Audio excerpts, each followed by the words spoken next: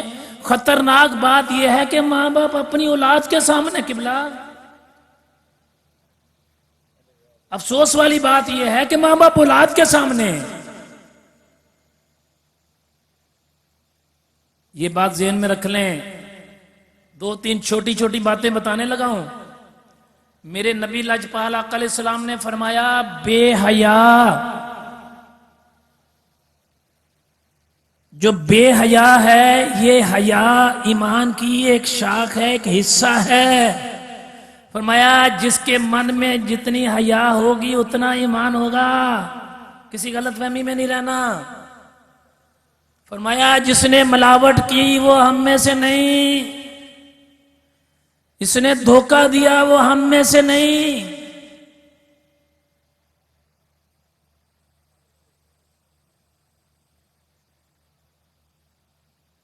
یہ ہر عام اور خاص کی بات ہے، چاہے کاروبار کرتا ہے، چاہے نوکری کرتا ہے، چاہے طالب علم ہے، چاہے وہ کچھ بھی نہیں کرتا، چاہے مرد ہے چاہے عورت ہے، حیا ہر مسلمان اس کے لیے ضروری ہے۔ اور ہمارے دین کا تو خاصہ ایک خاصہ ہے حیا، ہر دین کا ایک خاصہ ہے، ہمارے دین اسلام کا تو خاصہ ہی حیا ہے۔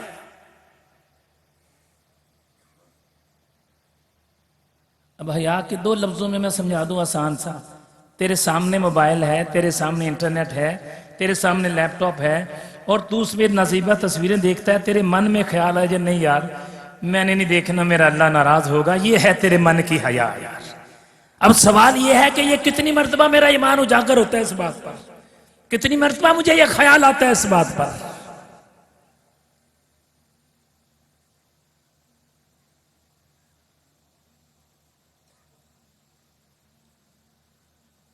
نوجوانوں، میری بیٹیوں، میں بیٹیوں سے اسپیشلی گزارش کرنا چاہوں گا، اسپیشلی طور پر بیٹیوں سے گزارش کرنا چاہوں گا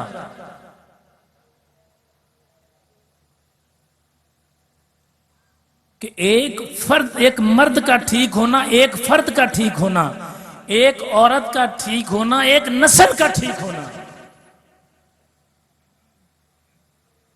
میں بیٹیوں سے مدبانہ گزارش کرنا چاہوں گا۔ میں نے تو آپ کو گزارش کی ہے، آج اس اجتماع کا صرف ایک مقصد ہے کہ آنے والوں کا ایمان مزید مضبوط ہو جائے۔ مجھے پتا ہے آپ بڑے مضبوط ایمان والے بیٹھے ہیں، لیکن اس کا ایک درجہ اور بڑھ جائے مضبوطی کی طرف۔ دوسرا ایک ہی مقصد ہے کہ یار کسی طریقے سے یہاں آنے والوں کو اللہ تعالیٰ کی بارگاہ میں رونا آ جائے۔ رونا نہیں آتا، رونے والا منہ بنا لو۔ اللہ تعالیٰ کی بارگاہ میں رونے کا چج آ جائے، طریقہ آ جائے تجھے رونے کا۔ میری بیٹی، تجھے اللہ تعالیٰ کی بارگاہ میں رونے کا چج آ جائے، چج آ جائے تجھے اللہ کی بارگاہ میں رونے کا طریقہ آ جائے تجھے۔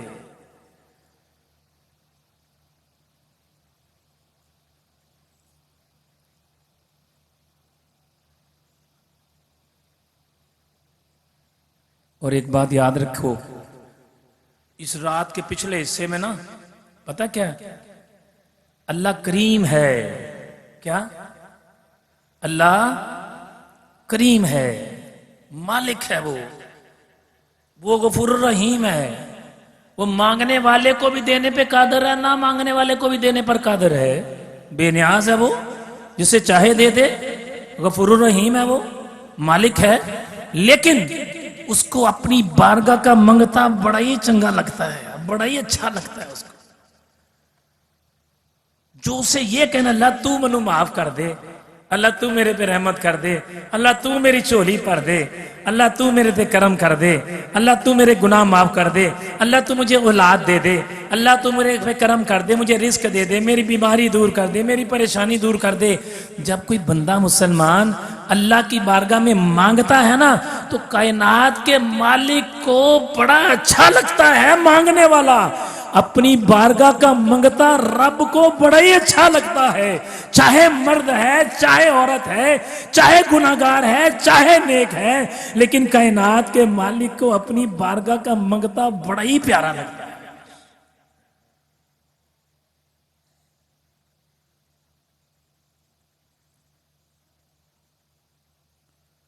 آج ایک سبق لے کے جانا ہے کہ ہم نے اپنے اللہ کی بارگاہ کا منگتا بننا ہے۔ کیا بننا ہے؟ چلو ایک بات تو بتاؤ یار، ساری زندگی دنیا دے ترلے مار دے رہے، منگتے بنے رہے، معافیاں مانگتے رہے، ساری زندگی دنیا دے ترلے مارنا سیکھ لیا، دنیا کی منتیں کرنا سیکھ لیا ہم نے، اور یہ پتا ہے کہ اس سے کیسے مانگیں گے تو ہمیں دے گا۔ میرا باس، اسے میں کیسے مانگوں مجھے دے گا، میرا باپ، اسے کیسے مانگوں مجھے دے گا، میرا شوہر، اسے کیسے مانگوں مجھے دے گا، میری بیوی میرے سے کیسے مانگے اسے ملے گا۔ ہر بندے کو پتا ہے کہ کس کو کیسے منانا ہے۔ کاش سمجھ آ جائے کہ میں نے اپنے رب کو کیسے منانا ہے۔ ماں سے مانگنا آ گیا، باپ سے مانگنا آ گیا، بہن سے مانگنا آ گیا، باس سے مانگنا آ گیا۔ کاش کہ تجھے سمجھ آ جائے میں نے اپنے رب سے کیسے مانگنا ہے، میں نے اپنے کریم آقا علیہ السلام کی بارگاہ میں کیسے پیش ہونا ہے۔ کاش تجھے سمجھ آ جائے۔ اور ایک بات یاد رکھو، جنہوں رب کو منگنا آ گیا نا، وہ پھر کسی منگن دا سوچتا ہی نہیں، کسی اور سے مانگنے کا تصور ہی نہیں کرتا۔ پھر جو رب کی بارگاہ کا منگتا ہو جائے نا، پھر لوگ اس کی بارگاہ کے منگتے ہو جاتے ہیں۔ یہ ذہن میں رکھ لینا۔ نہیں یقین آتا جاؤ جا کے داتا علی حجویری کو دیکھ لو، خواجہ معین الدین چشتی اجمیری کو دیکھ لو، جاؤ میرے بابے بلے شاہ کو دیکھ لو، جتنے اولیاء اللہ ہے دیکھ لو، انہوں نے ان کو رب کی بارگاہ سے مانگنا آ گیا، اور پھر لوگ ان کے پاس جا کے اپنی حاجتیں مانگ رہے ہیں۔ کیوں بھلا؟ ان کو پتا ہے کہ یہ اللہ کا مقبول بندہ ہے، وہ رب کو رب ہی سمجھ رہے ہیں۔ اسے ان کو کوئی رب نہیں سمجھتا۔ ہمارے عقیدے والے تو ان کو رب نہیں سمجھتے نا، ہمیں تو پتا ہے اللہ کے نیک بندے ہیں۔ لیکن آپ لوگوں سے میری محترمانہ گزارش ہے، آج رات ہے یار، میری بیٹیوں، میری بہنوں اور میرے نوجوانوں، میرے بزرگوں، میرے بچوں، میرے بھائیوں، میں نے دوسری تیسری مرتبہ سٹیج پر آیا ہوں، ایک ہی بات میں نے گزارش کی ہے، اور اسی کو لے کے چلے جاؤ، بس یہی کافی ہے کہ مشکل پیش آئے تو اللہ کی بارگاہ کے منگتے بنے رہو۔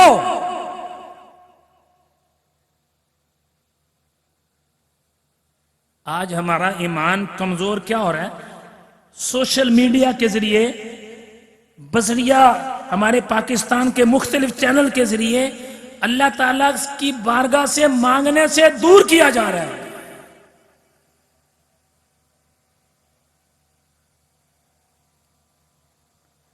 ہمیں کوشش کرنی چاہیے، کہ ہمیں اتنا بڑا موقع ملا ہے۔ اللہ تعالیٰ ہماری زندگی کے اندر بار بار ایسے موقع لائے، آج رو کر دعا مانگ لو، اللہ تو مجھے اپنی بارگاہ کا منگتا بنا لے۔ بس یہ دعا مانگنی آپ نے کہ اللہ تو مجھے اپنی بارگاہ کا منگتا بنا لے، اپنی بارگاہ میں مانگنے والا بنا لے مجھے۔ بس اگر اللہ تعالیٰ کی بارگاہ کے منگتے بن جائیں گے نا، تو یاد رکھو قبر میں بھی سکون ہوگا، حشر میں بھی سکون ہوگا، اور پھر کل بروز قیامت میرے کریم لاجپال آقا علیہ السلام ہماری شفاعت بھی فرما دیں گے۔ اللہ تعالیٰ سے دعا کریں اللہ مجھے اور آپ کو عمل کی توفیق عطا فرمائے۔ ہمارے علماء تشریف فرما ہیں، معمول کے مطابق ہمارا پروگرام چلتا رہے گا، لیکن میں قبلہ شہزاد مجددی صاحب سے بھی یہی گزارش کروں گا، حسیب بھائی میرے بھائی ہیں، میرے محسن ہیں، ان سے بھی گزارش کروں گا کہ ہم نے ایک موضوع کو پکڑا ہے کہ کسی طریقے سے آنے والوں کا ایمان مضبوط ہو جائے، اسی کو لے کے چلیں گے تو ہمارا فائدہ زیادہ ہو جائے گا، ایمان بچا رہے گا۔ یہ نوجوان نسل کا، میری بیٹیوں کا، میری بہنوں کا، میری ماؤں کا ایمان بچا رہے گا، نوجوانوں کا بچوں کا ایمان بچا رہے گا، ہماری بخشش کا بھی ذریعہ بنا رہے گا، اور بڑے اطمینان سے بیٹھ کر رات کا پچھلا حصہ ہے۔ اب سنو ایمان بچانے کا طریقہ، فقیروں کی بارگاہ سے بات لے کے جایا کرو۔ کیا طریقہ ہے؟ بیٹھے بیٹھے، آپ بیٹھے ہیں نا، دل ہی دل میں کہنا شکر اللہ تیری مہربانی، منو ایمان نصیب کریں، اللہ مرد وقت ایمان نصیب کریں، اللہ تیری مہربانی مجھے اپنی بارگاہ کا منگتا بنا لے۔ اپنے دل میں کہنا شروع کر دینا، دل میں، اللہ تیری مہربانی مجھے اپنی بارگاہ میں رونے والی آنکھ دے دے، اللہ مجھے ایمان دے دے، اللہ میرے گناہ معاف کر دے، اللہ میرا نصیب اچھا کر دے، اللہ میری بیٹیوں کا نصیب اچھا کر دے۔ اپنے دل میں اپنے رب کی بارگاہ میں گزارشات کرتے رہیں، التجا کرتے رہیں، مانگتے رہیں اپنے رب کی بارگاہ سے، یہی فائدہ ہے ہمارا، اسی میں ہی ہماری بہتری ہے۔ اور انشاءاللہ اور 1 گھنٹے کی بات ہے، 1.5 گھنٹے کی بات ہے، اس کے بعد دعا ہو جانی ہے۔ اللہ تعالیٰ مجھے اور آپ کو ایمان کی سلامتی عطا فرمائے، اور جو ہمارے دوست احباب رشتہ دار جنہوں نے اتنا پیسہ لاکھوں روپیہ دے کے لوگوں کو لے کے آئے یہاں پر، دعا کریں اللہ ان کی کاروبار میں اتنی برکتیں عطا فرمائے کہ وہ ساری زندگی ان کی نسلیں بھی بانٹتی رہیں۔ جنہوں نے یہ سارا اہتمام کیا، میں نے آپ کو بتایا کم و پیش قبلہ 1000 کے قریب بسیں آئی ہیں، کم و پیش۔ اور کمال بات یہ ہے ہمارے ادارے میں سے شاید میرے خیال ہے چند ایک لوگوں نے پیسے لیے ہوں گے، باقی سب نے اپنے اپنے پیسے دیے ہیں۔ میرا اندازہ ہے 2 سے 3 کروڑ روپیہ خالی کرایوں کا بنتا ہوگا، کسی نے ڈیمانڈ بھی نہیں کی ہمارے سے۔ کچھ چند ایک لوگ ہیں جو بیچارے بے بس تھے، جنہوں نے کہا یہ بات ہے، میں کیا روکے، کوئی ٹینشن نہ لو۔ اس سے بات کیا ثابت ہوئی؟ پتہ کیا ثابت ہوئی بات؟ یہ جو لوگ آئے بھی ہیں، اس سے ایک بات ثابت ہوتی ہے، کیا بلا؟ ایک بات یہ ثابت ہوتی ہے کہ اللہ نے ابھی لوگوں کے اندر ایمان کو قائم رکھا ہوا ہے، مضبوط ایمان ہے۔ ورنہ پیسے والا تو کبھی پیسہ خرچ ہی نہیں کرتا غلط جگہ پر، اس کو پتا چلے نا یہاں سے میرا نقصان ہوتا ہے، خرچ نہیں کرے گا، کاروبار نہیں وہاں پر کرے گا جب تک اس کو پتا نہ ہو کہ یہاں سے ریٹرن بڑا اچھا ہے۔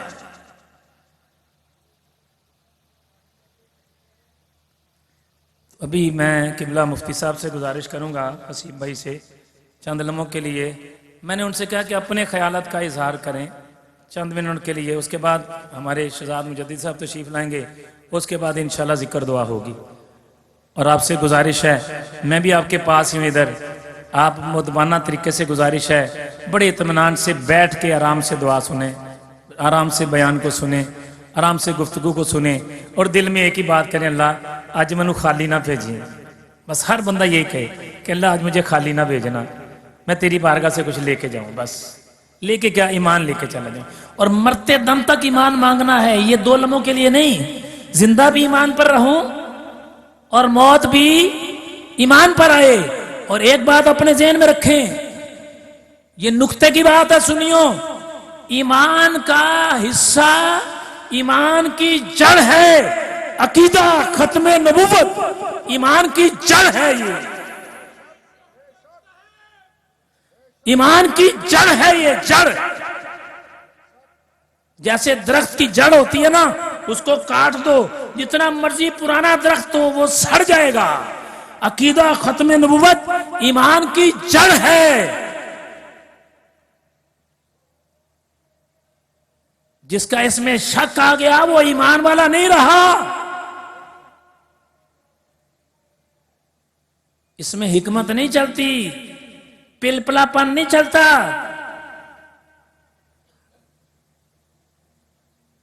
تو کہے کہ نہیں جی وہ تو میرے رشتہ دار بھی ہیں، اب میں رشتہ رکھوں کہ میں رشتہ توڑوں ان سے؟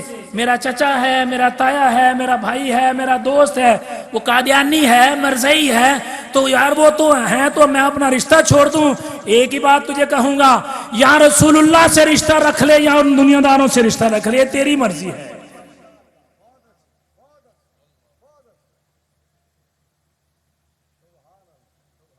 ایمان کی جڑ ہے. یہ گاؤں سے آنے والوں سن لو، شہر والوں سن لو، عقیدہ ختم نبوت ایمان کی جڑ ہے.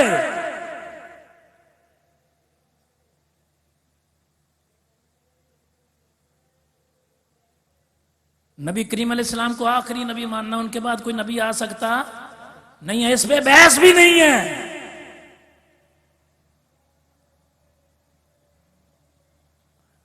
اس لیے میری آپ لوگوں سے گزارش ہے، ایسے پلیٹ فارم پر آ کے اپنا ایمان بچا کے جائیں. بس اللہ ہمیں عمل کی توفیق عطا فرمائے.